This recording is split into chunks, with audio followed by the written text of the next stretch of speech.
Saya tidak memberikan pengantar sedikit, ini menerka-menerka ya saja, menerka-terka saja karena tidak tahu ya. Nanti kita bakal tahu akan kemana orientasi dari pembahasan ini.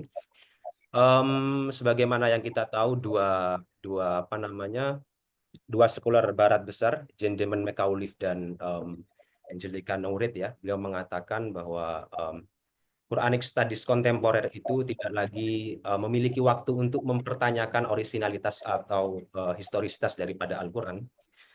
Begitu juga dengan Stephen Wild yang tidak secara tegas ya, karena dia masih menggunakan kata if I'm not mistaken ya, dalam bukunya itu bahwasanya ada pergeseran atensi baru untuk mendekati Al-Quran, yaitu ketertarikan baru untuk melihat Al-Quran sebagai sebuah korpus ya, terlepas dari scriptural prehistory-nya. Nah, ini saya jadi teringat dengan konsepnya Angelica Nourid yang ditulis di Cambridge Companion to Religion.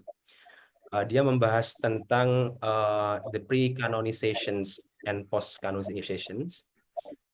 Dia membagi Al-Quran membagi sumber Al-Quran ya kepada dua tipologi. Yang pertama itu adalah di oral Quran dan kemudian written Quran. Nah, jadi ketika dikaitkan dengan yang tadi itu statement dari Gentleman Macauliffe dan tadi bahwasanya orang sudah tidak mempertanyakan itu teks atau the Genesis the Quran itu, asal dari Quran itu kemana katanya itu nanti terpapak oleh yang di Kristen tidak, akan tetapi sudah masuk pada yaitu yang biasa disebut sebagai preconization. Jadi kita mengkaji Al-Quran itu, Quran yang sekarang disebut Al-Quran, Al-Quran yang sudah menjadi musmani, cara kita menafsirkan itu harus kembali pada rekanonisasi. Nah, mungkin ini hanya terkamar sekali lagi. Pembahasan kita tentang oralitas Al-Quran mungkin akan besar, dan beliau akan mengenalkan kita sedikit banyak tentang gagasan Walter Jiong ya dalam bukunya Quality and Literacy itu tadi. Tanpa memperpanjang introduksi ini, saya persilahkan kepada beliau untuk menyampaikan materinya pada kuliah malam hari ini. Oke, baik, terima kasih Mas Renanda. Sorry, saya tidak pakai kacamata ya, kayaknya harus ganti kacamata saya. Ada Duha juga tadi ya. Saya kalau ingat Duha tuh ingat Walter Ong gitu, karena Duha janji mau terjemahkan Walter Ong belum selesai. Benar Duha? Oke, baik. Bismillah, Assalamualaikum warahmatullahi wabarakatuh. Terima kasih Mas Renanda, Mbak Iva, teman-teman Elbrand Stark. Ya sebenarnya sambil reunian juga sebagian besar saya sebut mantan mahasiswa saja karena udah nggak mahasiswa saya sekarang, udah keren-keren dan sudah mulai merusak Jakarta pakai wacana Jogja, tapi it's okay lah, nggak apa-apa ding, saya senang. Makanya itu alasan saya mau diajak Mbak Iva. Sebenarnya mungkin hampir 2 tahun terakhir saya tidak bukan meninggalkan, tapi relatif sedang memindah bacaan saya di beberapa waktu terakhir. Tapi karena diminta Mbak Iva, saya baca ulang lagi. Oke, saya share aja, kita mungkin 30 sampai 40 menit saya bicara, mudah-mudahan bisa selesai 30 menit. Sisanya kita diskusi. Saya bentar. Select window or screen.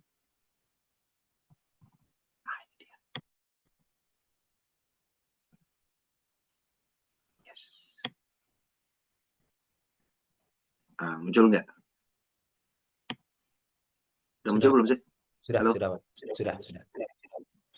Oh, kok munculnya cuma ini ya, layar teman-teman nggak muncul sama sekali ya? Memang kayak gitu, Bas. Oh gitu. Jadi kalau nampilkan tuh nggak bisa lihat muka orang gitu. Halo, suara saya masih kedengaran nggak sih? Masih Bapak, masih. Oh, betul, sekarang saya baru tahu. Udah lama nggak pakai juga. Oke, baik. Gini deh. 1 jam itu 1 jam dari mulai tadi, berarti kita jam 9 sudah selesai ya? Siap, Bapak. Oke, karena saya juga butuh istirahat deh. Saya juga manusia gitu kan. Oke, baik. Ya kemarin ketika Mbak Eva kontak, saya sengaja kasih tema besar. Dan hari ini saya mau bicara tentang bagaimana studi kelisanan itu berkembang, lalu kemudian paling tidak memunculkan dua mazhab, dua aliran besar. Oke, ada 4 isu yang mau saya bicarakan. Pertama sebagai pengantar, kalau ini sebenarnya relatif sudah sangat sering kita bicarakan dalam diskusi-diskusi, yakni bentuk-bentuk Al-Quran.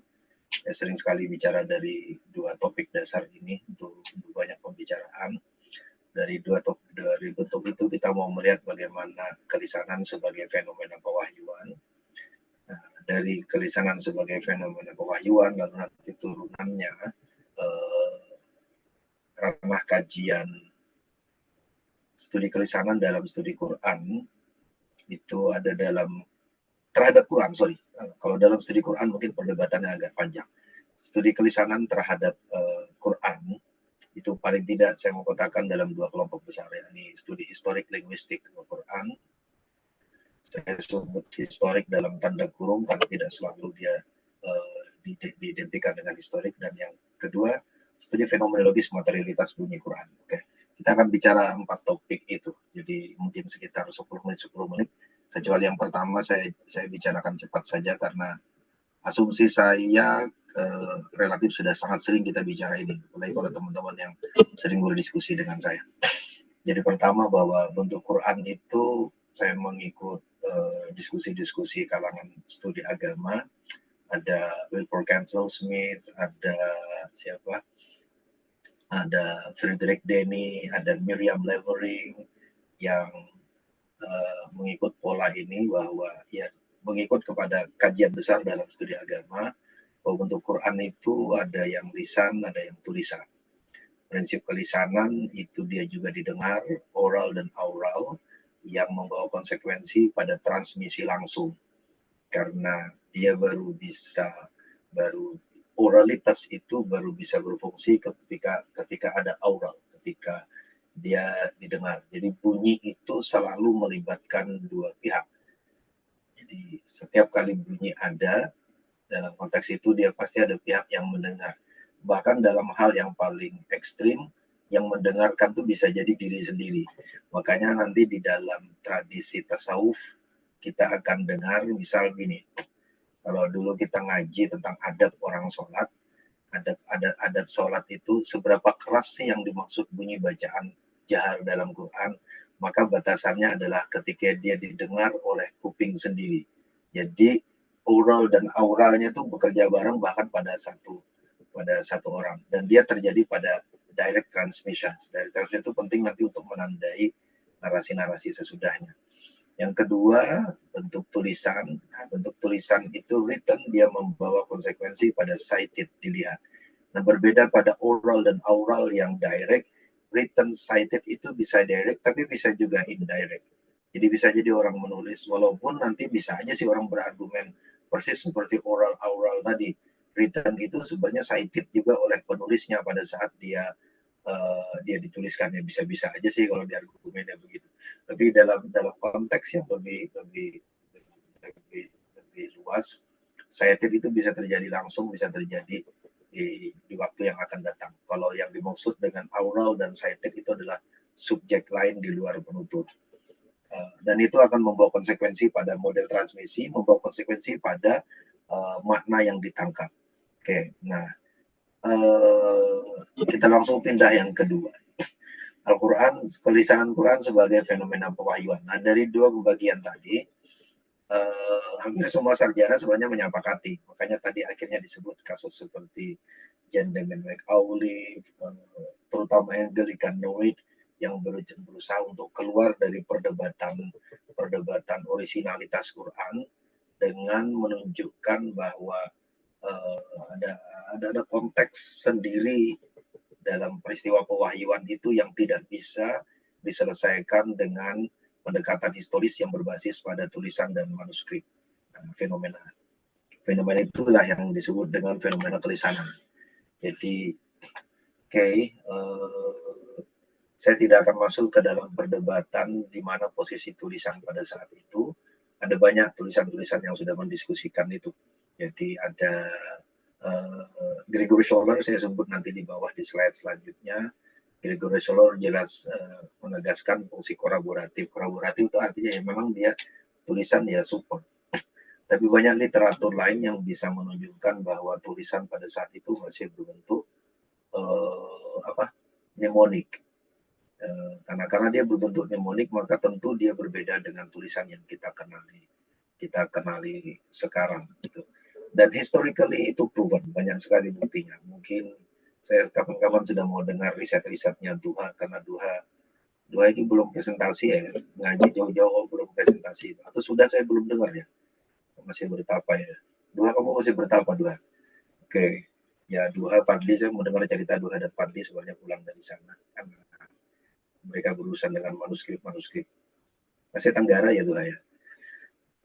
Oke, isu pertama ini yang sebenarnya disentuh oleh Corpus Coranicum. Jadi Corpus Coranicum mencoba menunjukkan bahwa diantaranya, walaupun tidak menjadi tujuan utama mereka, studi tentang manuskrip itu punya batas waktu. Ada batas ruang kosong. Nah, ruang kosong yang tidak bisa dijelaskan oleh manuskrip itu adalah ruang kosong yang sebenarnya ada dalam tradisi bunyi.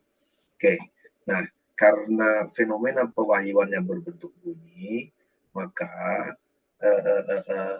kelisanan pada fase awal itu menjadi media transmisi utama.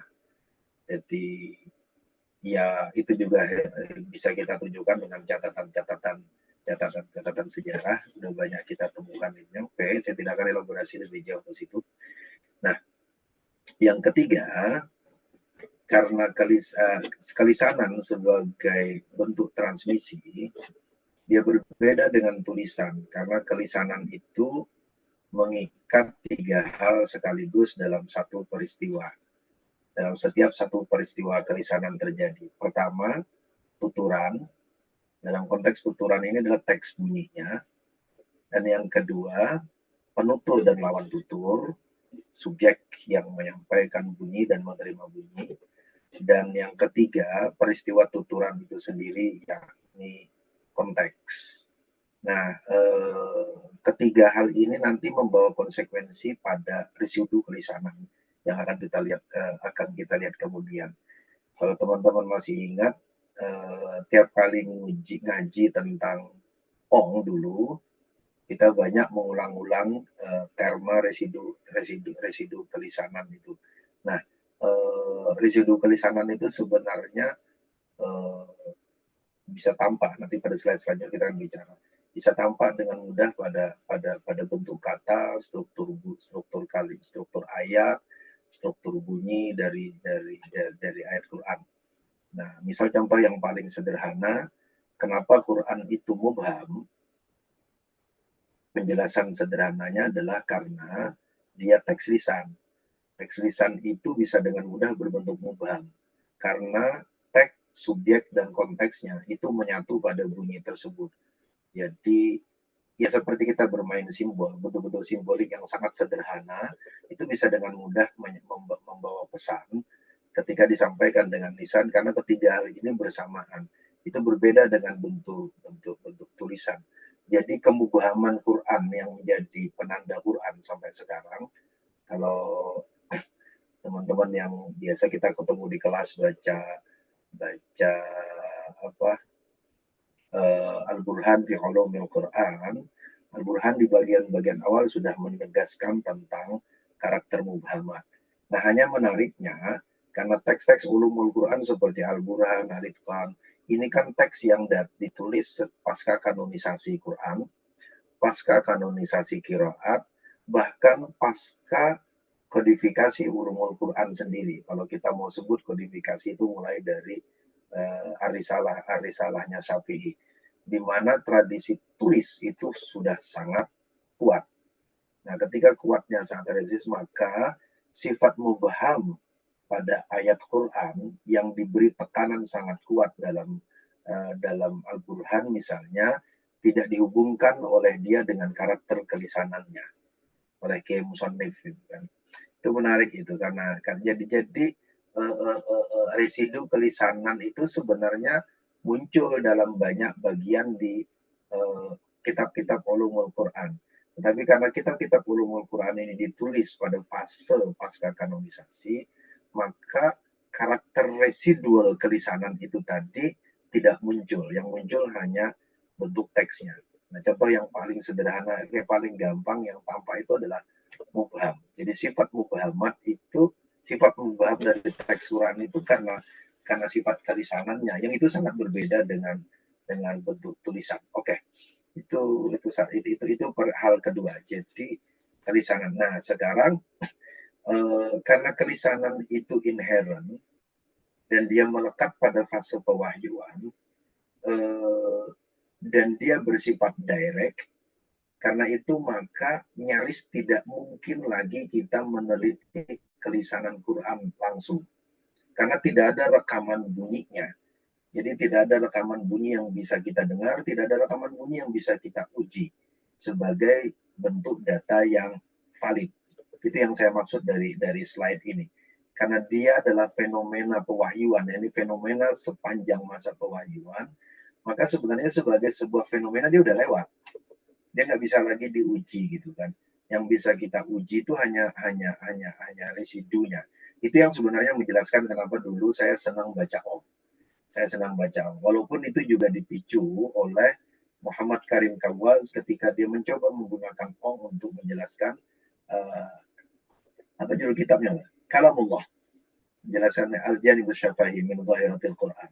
Jelas itu disebut dengan sisi kelisanan dari fenomena Quran.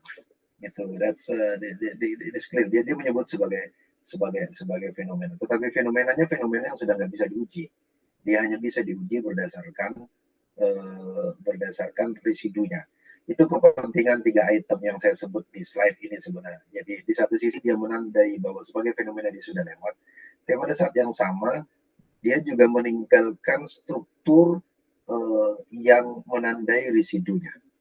Baik, nah karena itu maka kajian terhadap kelisanan Quran secara umum dia bisa dipetakan menjadi 2 kelompok besar.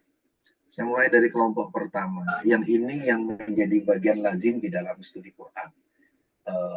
Yang teman-teman studi Quran biasanya sangat familiar dengan yang pertama, yang ini, yakni studi historis linguistik.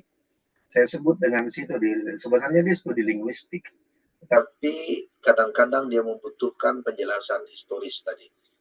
Jadi studi historis linguistik seperti mubham tadi misalnya, kita bisa menangkap 3 elemen teks, subjek, dan konteks.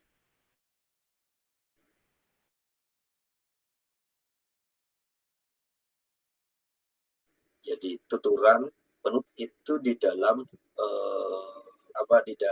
di dalam struktur jadi strukturnya mubham, struktur linguistiknya itu berbentuk mubham, tapi ketiganya tadi baru bisa ditangkap secara historis.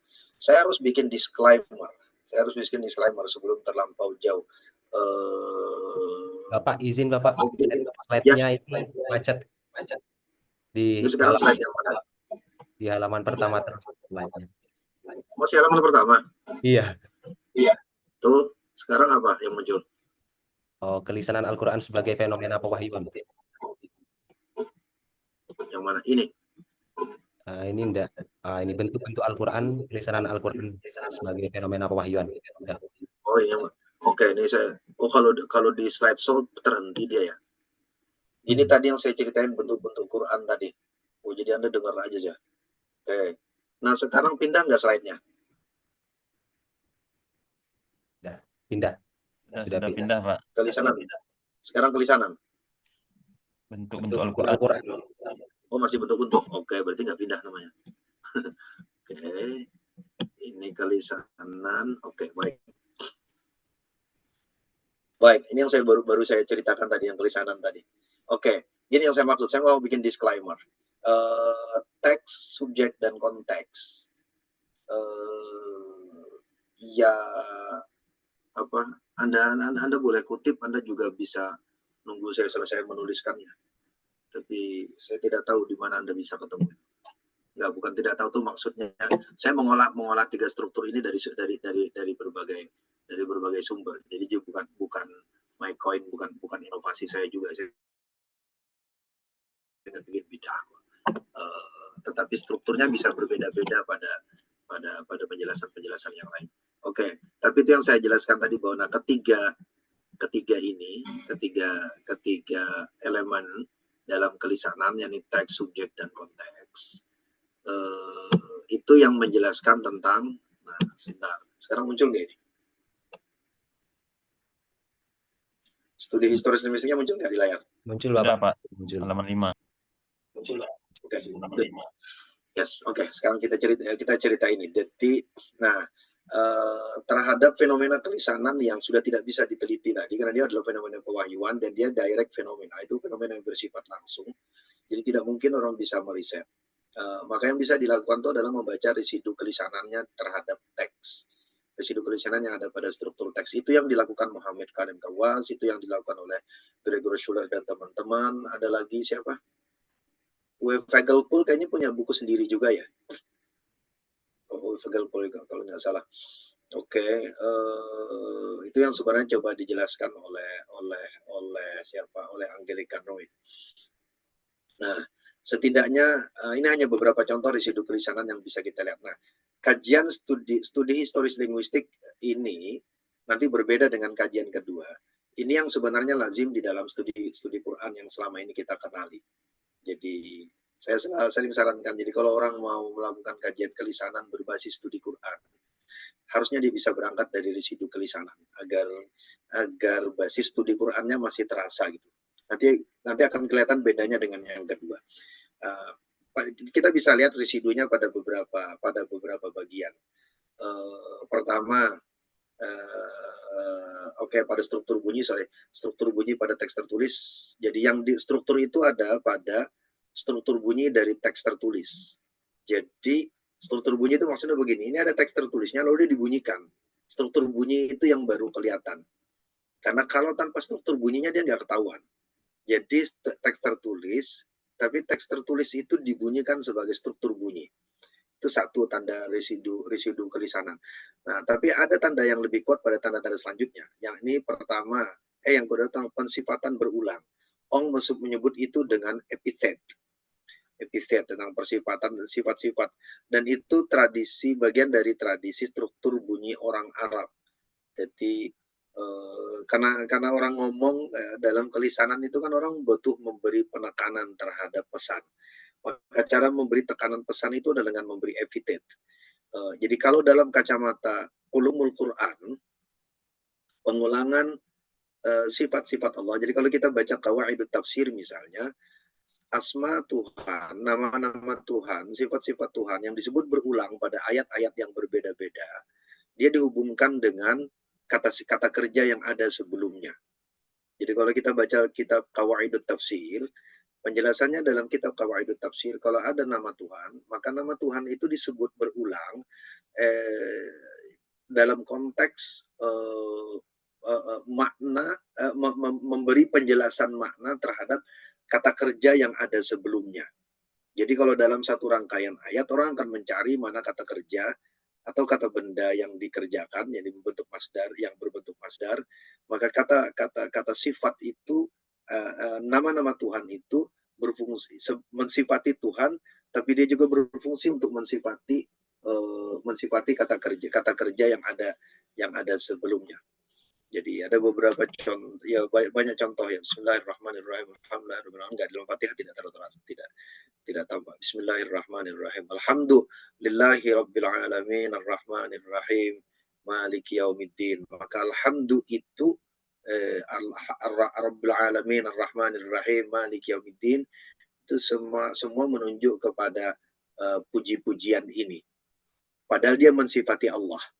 Oke, kalau dalam qawaidut tafsir dia mensifati Allah, tetapi maknanya merujuk kepada hamdunya. Jadi puji-pujian ini kenapa? Oh, karena dia Rabbul Alamin, karena dia Ar-Rahmanir Rahim, karena dia Malik Yaumiddin dan seterusnya. Itu yang muncul dalam qawaidut tafsir. Tetapi di dalam struktur kelisanan Sifat yang berulang itu sebenarnya adalah fungsi untuk memberi penekanan pada kata bendanya. Jadi pada pesan. Jadi orang-orang ngomong tuh biasa ya sifatnya diulangi berkali-kali gitu kan. Orang sebut itu dengan epithet gitu. Jika kita ngomong gini, ini saya sekarang ngomong ini kalau Anda perhatikan, saya mengulangi pernyataan yang sama beberapa kali. Jadi berulang. Karena mengganti penjelasan sifat di belakangnya. Ya, dan itu dalam kelisanan itu yang membuat di Quran lalu kemudian merubah-rubah sifat Allah dengan kata Allah yang sama, tapi sifatnya diganti-ganti. Ya, itu oke. Kemudian yang kedua, mubham. Tadi saya sudah jelaskan contoh mubham. Mubham itu contoh sangat kuat menandai residu kelisanan. Quran sebijian itu mubham, kecuali satu ayat yang tidak mubham. Yo, yang sering kuliah sama saya pasti sudah hafal itu. Sing tidak satu-satunya nggak mubham apa itu?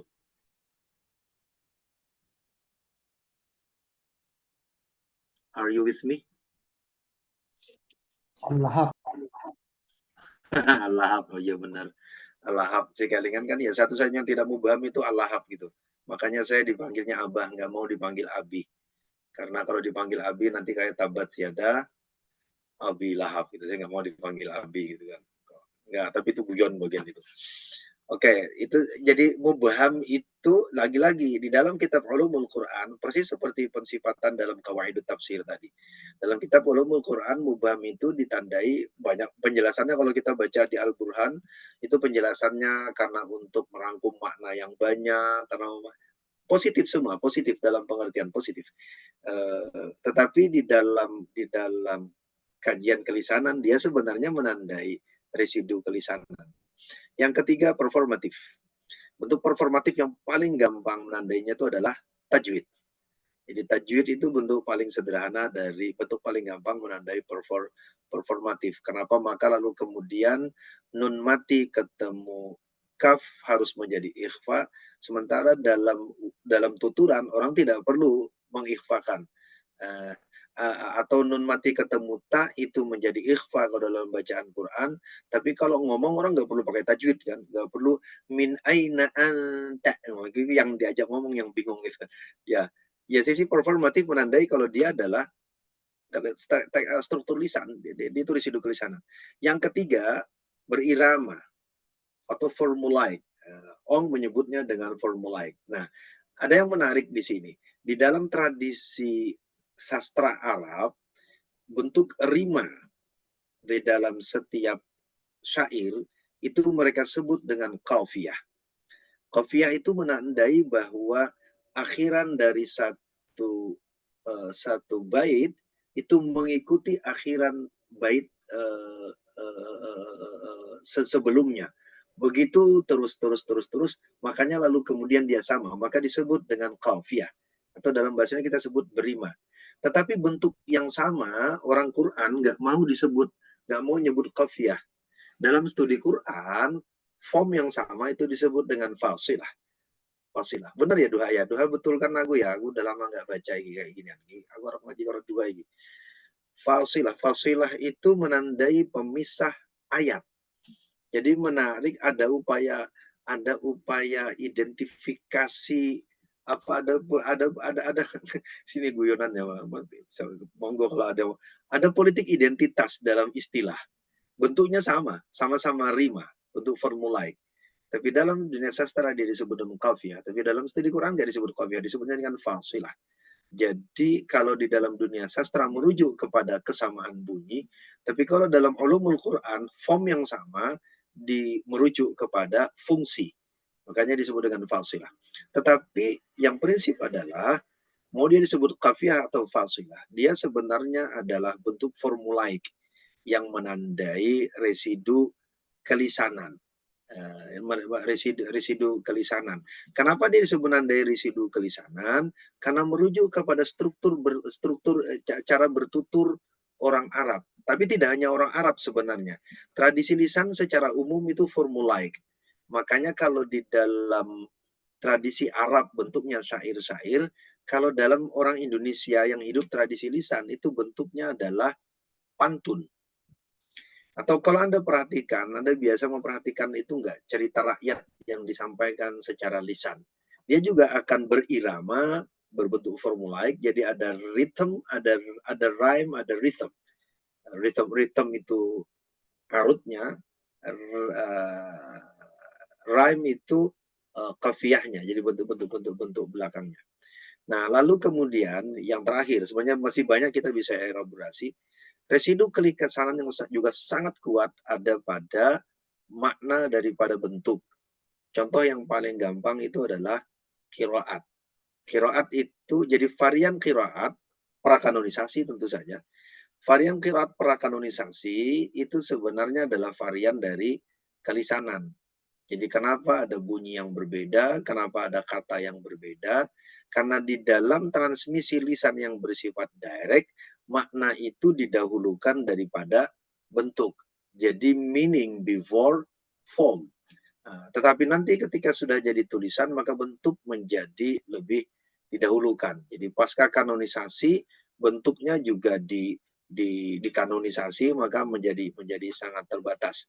Tapi dalam bentuk tradisi, dalam bentuk direct, untuk yang ini sebenarnya menarik kalau baca buku siapa yang terakhir? Wildan ya, buku Wildan yang ada mengutip cerita-cerita begini. Oke, ada beberapa contoh riset-riset semisal ini. Ada Muhammad Karim Kawas, tadi saya sudah sebut, ada Gregory Scholar, ada Uwe Weigelvold, ada banyak riset yang menuju kepada studi historis linguistik. Nah, catatan saya sederhana bahwa ruang ini masih sangat terbuka di dalam diskursus studi Quran karena informasinya sangat banyak. Nah, pendekatan ini berbeda dengan pendekatan yang kedua. Ini yang sering membuat teman-teman rancu di dalam, kalau kita diskusi living Quran, saya sering kali dengar pertanyaan, apa bedanya living Quran dengan antropologi, apa bedanya living Quran dengan sosiologi? Ya, itu seperti bertanya mana duluannya telur dan ayam. Ada yang tahu nggak mana duluannya telur dan ayam? Nggak ada yang tahu. Ada yang tahu.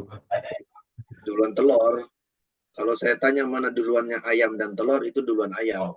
Penyebutannya. Pasti kalian mikirnya serius sekali. Oke, baik. Nah, berbeda dengan yang kedua, studi fenomenologis materialitas bunyi Al-Quran. Nah, pada kasus yang kedua ini, berbeda dengan yang pertama tadi. Pada yang pertama tadi sebenarnya historis linguistik, dia bagian yang sebenarnya bagian yang inherent di dalam studi Quran, hanya angle-nya yang tidak muncul. Tapi sebagai materialitas kajian dia ada di sana sebenarnya. Nah, pada studi fenomenologis materialitas bunyi Quran, pertama, bacaan Quran itu diperlakukan sebagai materialitas bunyi. Jadi itu dulu. Jadi bunyi itu yang matter. Bunyi itu is matter. Bunyi itu sesuatu. Bunyi itu sesuatu sendiri. Jadi ada Hirschkin yang pakai soundscape nanti membacanya. Ada banyak kajian-kajian tentang bunyi. Ada kajian tentang bunyi Hirschkin dengan soundscape. Ada Anna Rasmussen dengan ethnomethodology, dia juga etnomusikologi, tapi dia juga bicara tentang soundscape walaupun dia tidak seelaboratif Hirschkin. Siapa Abdul Qadir Tayyub juga sebenarnya bicara tentang bunyi ketika dia bicara tentang khutbah Jumat. Oke, satu. Kemudian yang kedua, materialitas bunyi itu berhubungan dengan sensorik bunyi. Sensorik bunyi itu maksudnya adalah bagaimana sense, indera itu menangkap bunyi. Sorry, muncul nggak sih slide yang ini, yang fenomenologis? Masih studi historis linguistik, Pak ini. Oh, masih studi historis, sorry. Ya benar, saya baru ingat kalau itu nggak pindah. Nah, sekarang muncul kan? Sudah, Pak, sudah. Oke, nah studi fenomenologis materialitas bunyi Quran. Jadi pertama saya ulangi tadi bahwa bunyi itu, bacaan Quran itu diperlakukan sebagai materialitas bunyi. Jadi berbeda dengan yang pertama tadi. Pada yang pertama itu dia fenomena linguistik. Jadi bunyi itu sebagai fenomena linguistik. Nah, pada yang kedua ini, bunyi itu sebagai materialitas bunyi. Karena dia berfungsi sebagai materialitas bunyi, maka pembicaraannya merujuk kepada sensorik bunyi. Jadi bagaimana bunyi itu, ya sekarang perdebatannya sudah multisensorik, jadi tidak sensorik tunggal. Sebagai sensorik bunyi, maka objek kajiannya akan tertuju pada subjektivitas penutur dan pendengar bunyi. Dan ini yang dilakukan oleh kajian-kajian antropologi. Makanya kajian-kajian antropologi itu yang dulu saya mencoba, walaupun sebenarnya dia interchangeable, tapi saya mencoba membedakan antara the lived Quran dan the living Quran. The lived Quran itu merujuk kepada sebenarnya merujuk kepada fenomena etnografi antropologis. Jadi ya, itu yang dilakukan oleh kajian-kajian. Tetapi living Quran itu sebagai living text, dia lebih dekat kepada kajian-kajian sastra linguistik. Jadi di dalam kajian-kajian sastra linguistik mereka punya term living text. Kalau mereka menyebut living text, maka bicara tentang teksnya dulu, baru kemudian si penerima. Jadi teksnya juga punya dinamika. Tapi pada kajian etnografis, teks itu materialitas, matters, yang dibentuk sepenuhnya oleh persepsi subjektivitas penutur.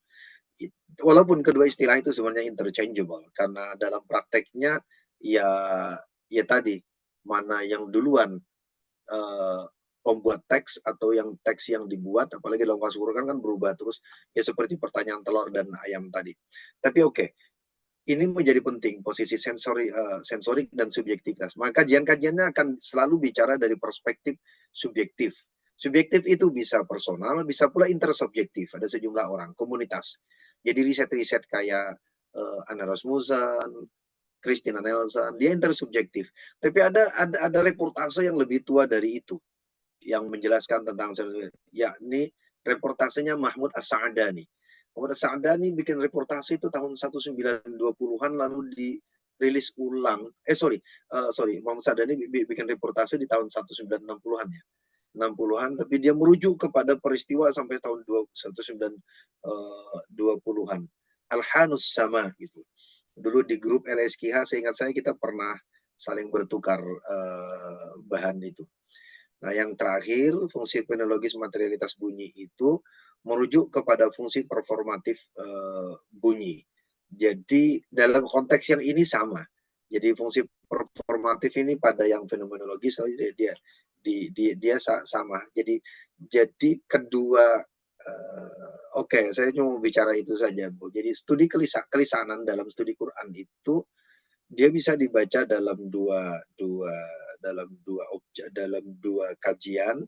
Ada kajian yang historis linguistik, ada kajian yang fenomenologis, kajian yang studi fenomenologis terhadap materialitas bunyi. Tentu dia beririsan, dia tidak clear and cut, tapi dia punya tekanan-tekanan yang relatif berbeda. Allahu a'lam, itu aja buat memantik diskusinya. Makasih. Saya kembalikan. Assalamualaikum warahmatullahi wabarakatuh. Waalaikumsalam warahmatullahi wabarakatuh. Bagi Gimana? yang hendak bertanya, silakan bisa menulis pertanyaannya di kolom question and answer, atau langsung raise hand ya, menyampaikan pertanyaannya secara mandiri. Silakan kawan-kawan.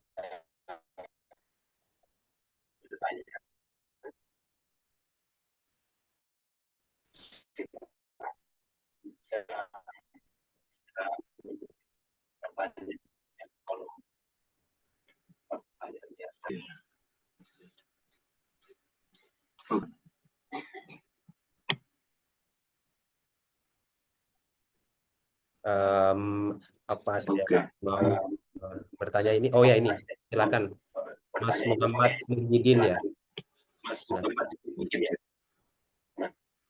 Oke, silakan.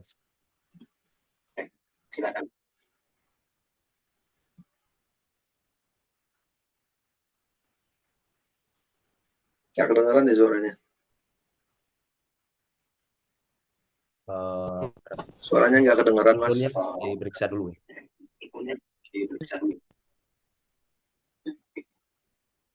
Oh, jaringan saya yang nge-lag, sorry. Jaringan Bapak juga nge-lag sih, tapi dari Mas Muhammad Muhyiddin juga ini nggak ada suara, Pak. Oh, sorry.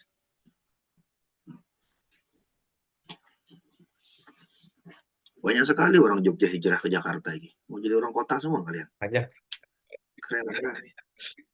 menumpuk. Barangkali selain Mas Muhammad Muhyiddin ya, teman-teman bisa mengajukan pertanyaan ya sambil menunggu beliau memperbaiki mikrofonnya. Tidak hanya pertanyaan, saya mau dengar komentar teman-teman sebenarnya juga. Boleh itu Pak. Barangkali teman-teman yang mau memberikan insight-nya atau memberikan tambahan anotasi terhadap percakapan kita mengenai kelisanan Al-Quran pada malam hari ini.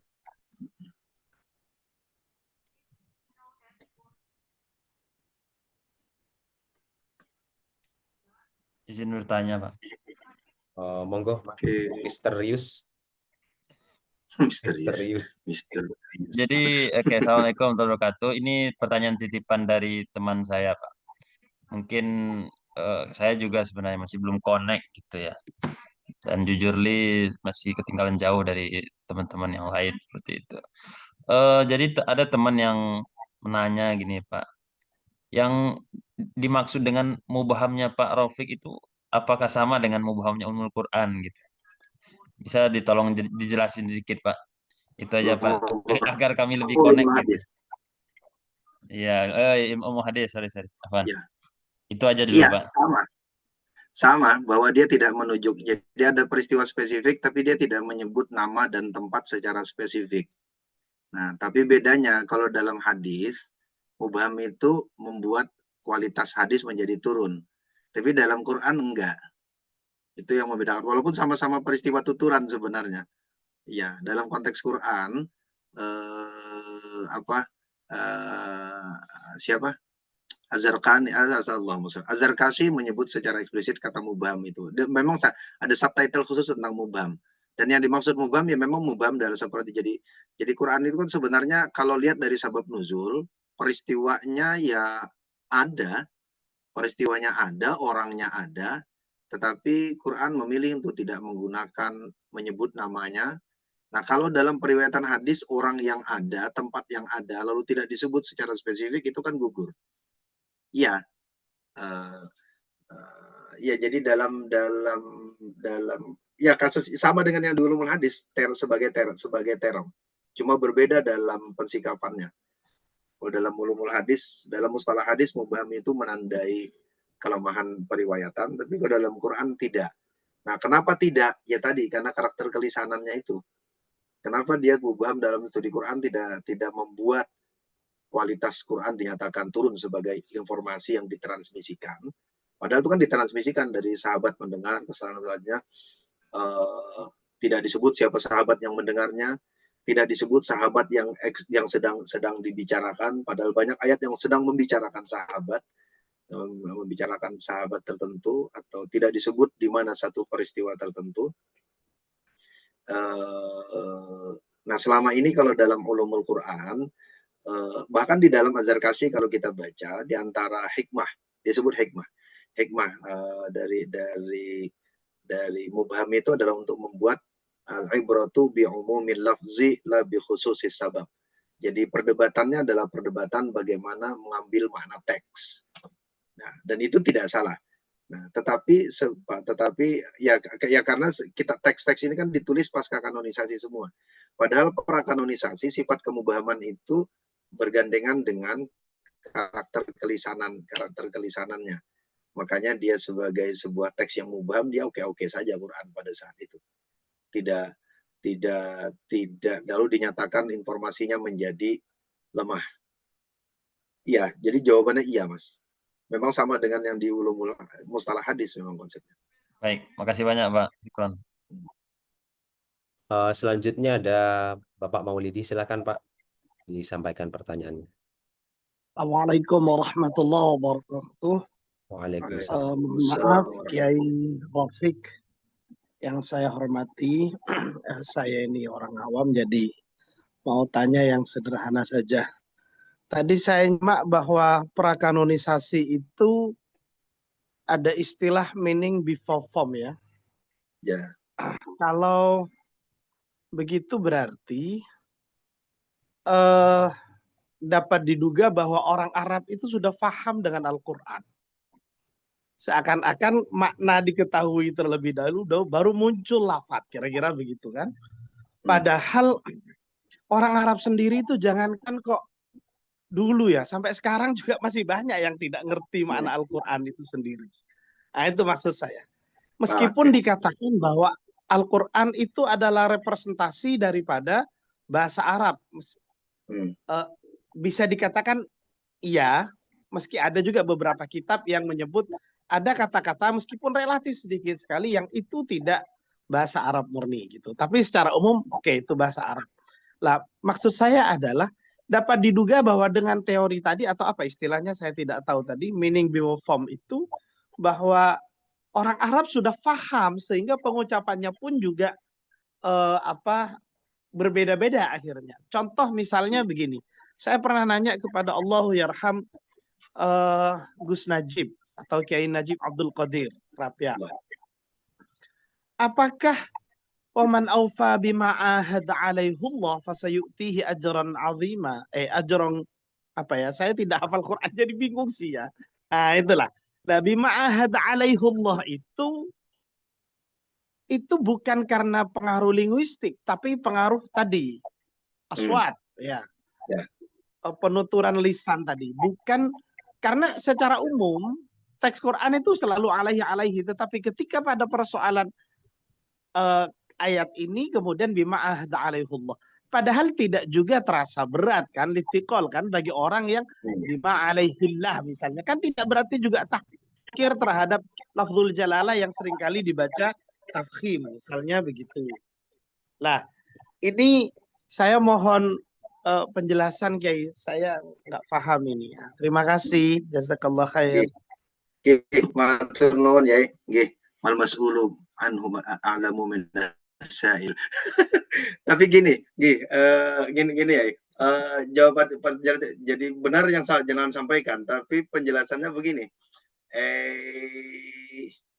Apa? Saya sebentar jenengan posisinya di Jogja apa di Jakarta Kiai Maulidi? Lagi di Jogja iki. Masya Allah. Di Jogja apa di Jakarta saya ya? mau menyembunyikan wajah ini.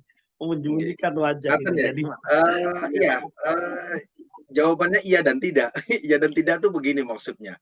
Jadi benar kata panjenengan bahwa tidak semua kata itu dipahami oleh orang Arab. Dipahami orang. Maka status kasus meaning before form itu memang tidak terjadi pada semua kata. Tapi pada kata-kata tertentu yang mereka menganggap bahwa pesannya bisa mereka terima, maka mereka bisa jadi mengucapkan dengan kalimat yang berbeda. Nah, pada peristiwa tuturan lisan, pada peristiwa perubahan itu, perubahan kata terhadap pesan makna yang sama, itu sesuatu yang dianggap lazim. Makanya di dalam kitab tafsir kan kita biasa ketemu misal wafumiha itu sebagian menyebutnya dengan wasumiha, tidak dengan fumiha. Kenapa? Karena di kampung lain makna yang sama itu diucapkan dengan sum. Maka walaupun kemudian setelah terjadi proses kanonisasi, maka orang akan mulai membatasi. Tapi benar juga, benar kata panjenengan nanti pada beberapa pada struktur kalimat yang lain. Jadi word meaning before word tentu dia tidak terjadi pada keseluruhan ayat Quran, tapi dia hanya terjadi pada ayat-ayat tertentu, pada kata-kata tertentu yang mereka anggap perbedaan lahjah atau kata yang sama di tempat yang lain itu bisa diterima bunyinya. Jadi dia tidak merujuk kepada keseluruhan memang. Makanya saya sebut tadi dengan residu. Jadi residu itu dia terpencar-pencar. Dia ada di banyak tempat. Tetapi tadi lagi-lagi perbedaan qiraat itu, perbedaan qiraat pasca kanonisasi memang lalu kemudian lebih dilihat sebagai kemukjizatan, lalu bagian dari penjagaan kemurnian. Padahal prakanonisasi perbedaan qiraat itu sebenarnya dipicu oleh sesuatu yang sangat sosiologis. Jadi dia keniscayaan dari sebuah transmisi lisan. Dan sampai sekarang para ahli qiraat kan tetap ada dalam dua posisi. Apakah qiraat itu bermakna Nabi membacakan dengan sejumlahnya lalu kemudian orang mendengar Nabi? Pendapat yang lain mengatakan bahwa Nabi mendengar sahabat yang lain membunyikannya dengan bunyi yang lain lalu Nabi mentakrir. Dua pendapat itu bagi para ahli qiraat kan tetap diperpegangi dalam pengertian ada yang ikut pendapat pertama, ada yang mengikut pendapat yang kedua. Tapi fenomena itu menandai bahwa qiraat itu bisa menjadi contoh sederhana. Qiraat prakanonisasi itu sebenarnya menandai residu kelisanan tadi. Jadi dia memang tidak terjadi pada keseluruhan ayat. Pada tidak karena nanti kan sebenarnya di sekitaran kanonisasi pun ada qiraat yang terjadi karena sudah mulai orang-orang mencoba memperdebatkan makna. Maliki Yaumiddin itu orang mulai berdebat ini apakah karena perbedaan apakah karena sabab word before meaning tadi atau karena memang struktur bunyi bacaan yang berbeda saja. Ngaten ya Muridi. Ya, jadi jawabannya sih sebenarnya iya dan tidak. Dan saya sepakat dengan panjenengan bahwa tidak semua bahasa Arab itu dipahami oleh orang Arab. Karena sifat performatif tadi ada bunyi yang ditangkap saja oleh mereka sebagai struktur bunyi. Tapi begini mungkin catatan tambahan saya. Sebagai sebuah peristiwa kelisanan, hampir semuanya sebenarnya, kalau dalam logika kelisanan, dia dipahami oleh masyarakat pada saat peristiwa tuturan. Nah, hanya nanti ada ayat-ayat yang mereka tidak serta-merta memahami, maka lalu kemudian muncul pertanyaan mereka kepada Nabi. Walaupun contoh yang paling sering muncul untuk kasus itu adalah kasus zulm. Inna syirka la zulmun azim. Jadi kasus zulm itu. Jadi tetapi kalau merujuk ke situ, secara umum sebenarnya semua orang Arab memahami di dalam peristiwa tuturan, tetapi memahaminya dalam batas peristiwa tuturannya. Nah, apakah sesudah itu mereka bisa punya pahaman yang berbeda? Di masa Nabi juga kita bisa muncul bagaimana satu ayat masih dalam masa pewahyuan dalam 23 tahun itu ayat dipahami dengan cara yang berbeda-beda oleh sahabat. Itu yang lalu kemudian membuat posisi Suyuti di Al-Itqan. Suyuti kan ngambil posisi dia tidak menganggap tikrarun nuzul itu sebagai pengulangan turun, tetapi sebagai pengulangan pernyataan dari Nabi terhadap peristiwa baru.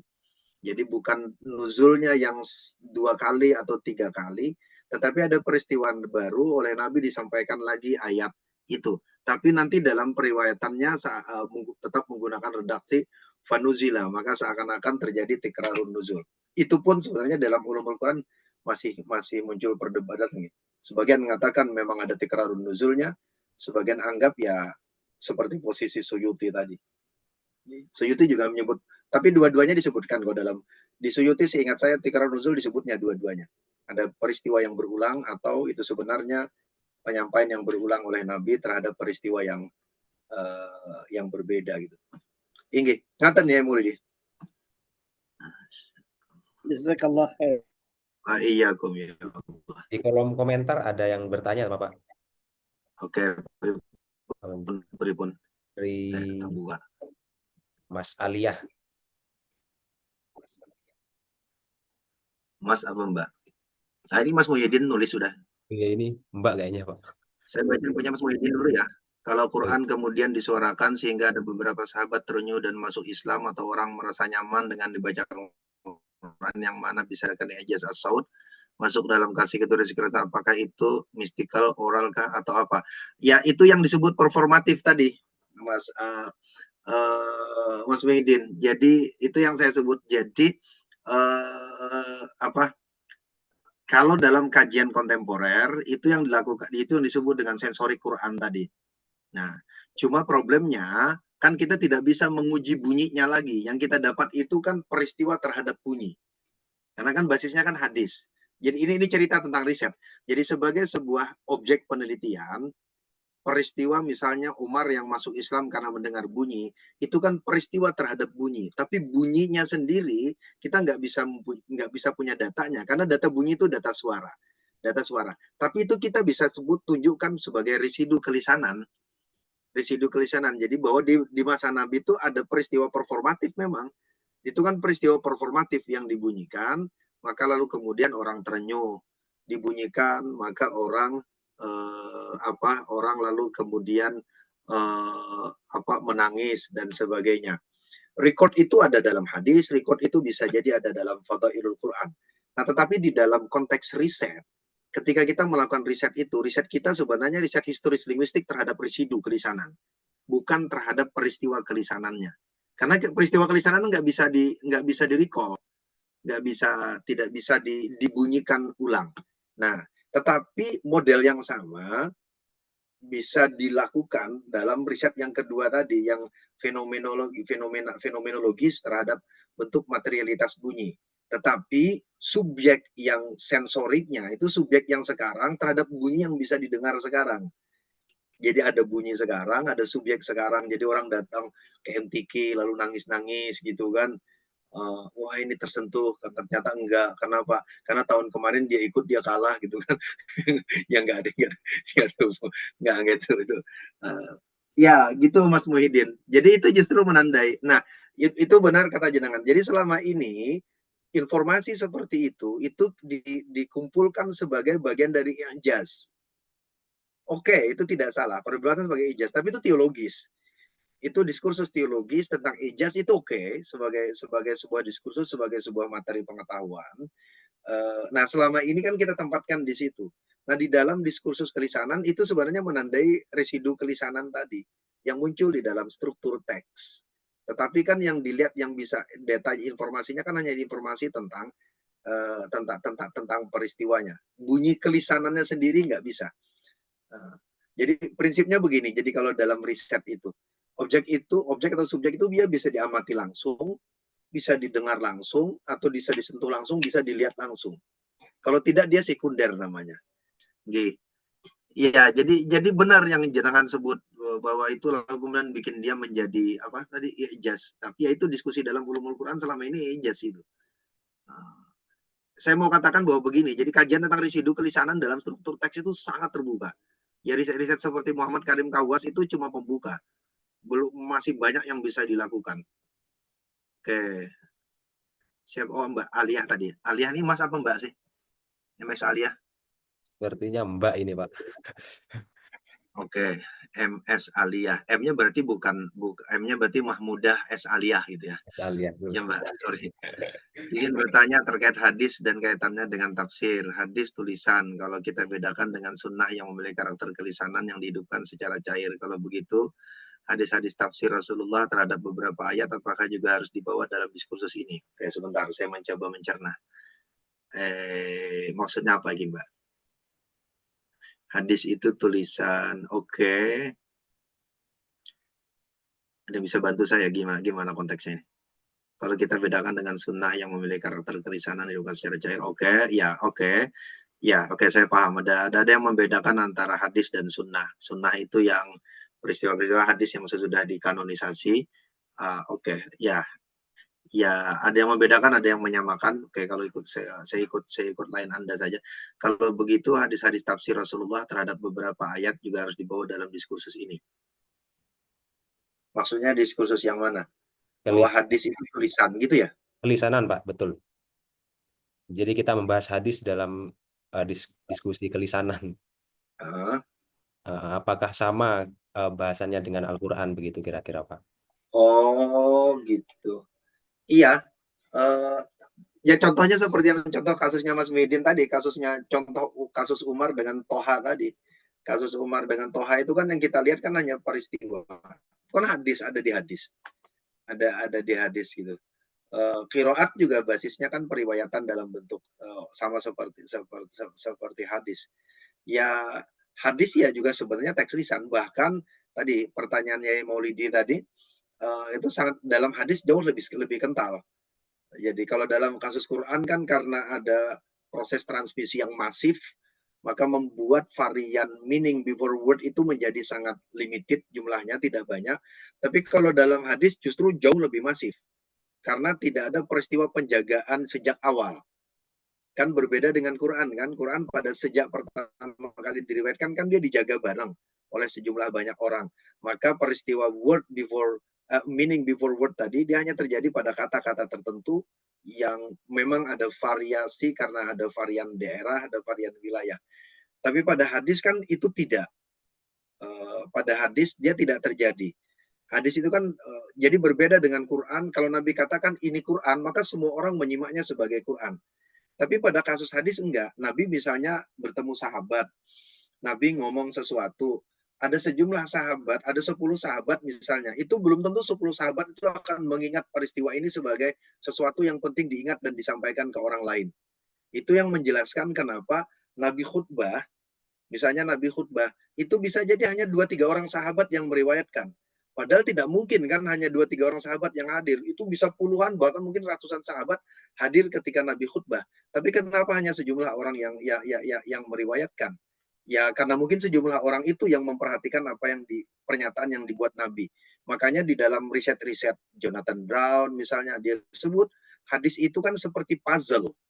Jadi puzzle, hadis itu kayak puzzle. Puzzle itu artinya dia tidak bisa menggambarkan utuh Nabi, peristiwa Nabi dan sebagainya. Dia puzzle, maka dia harus dipasang puzzle-nya dengan hadis-hadis yang lain untuk bisa dapat utuh.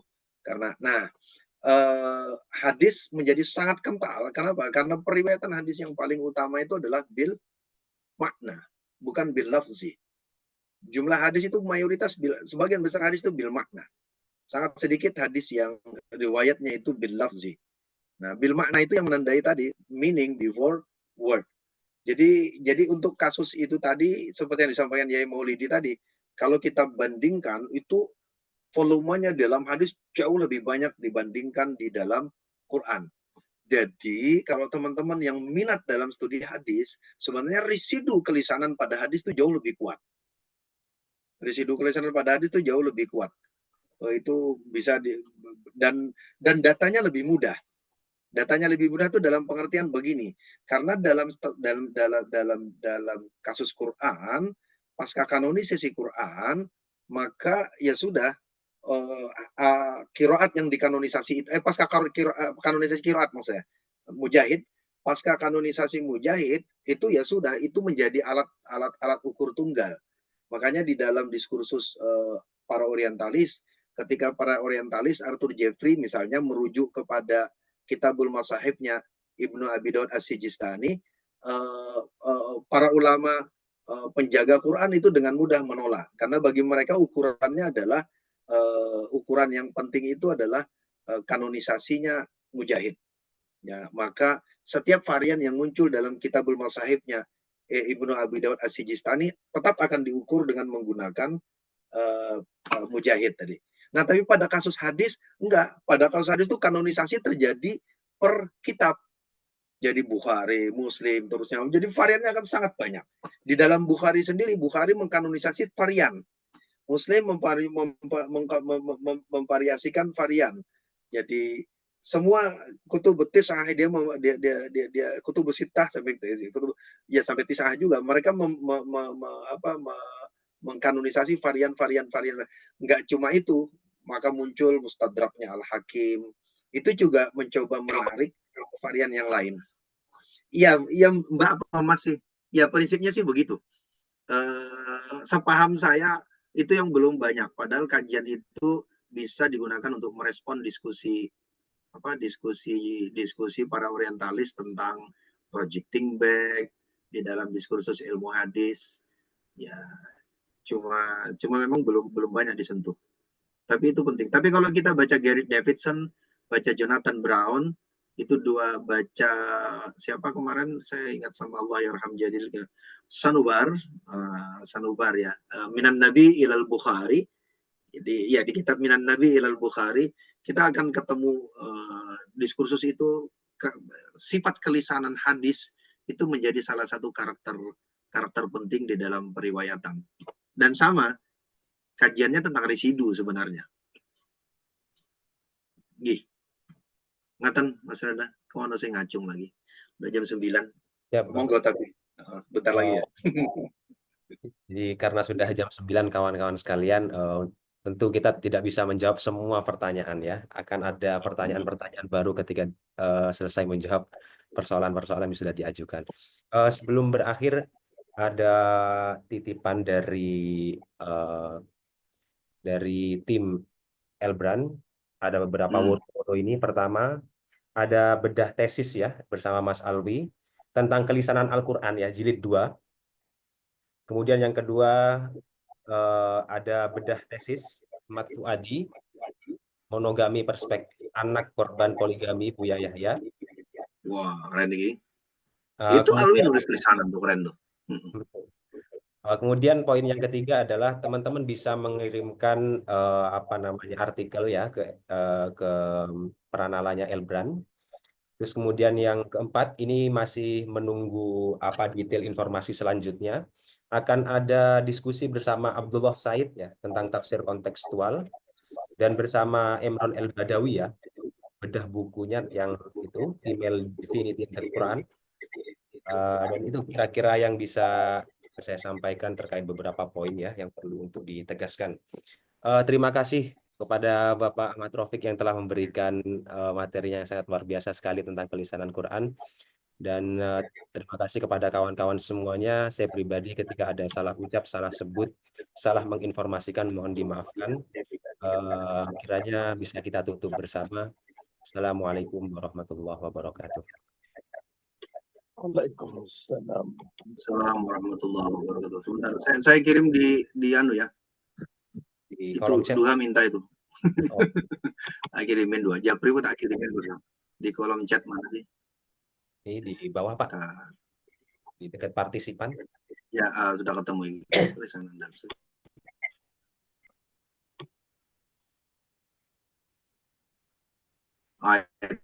Itu Duha ngirim Minan Nabi Sanubar.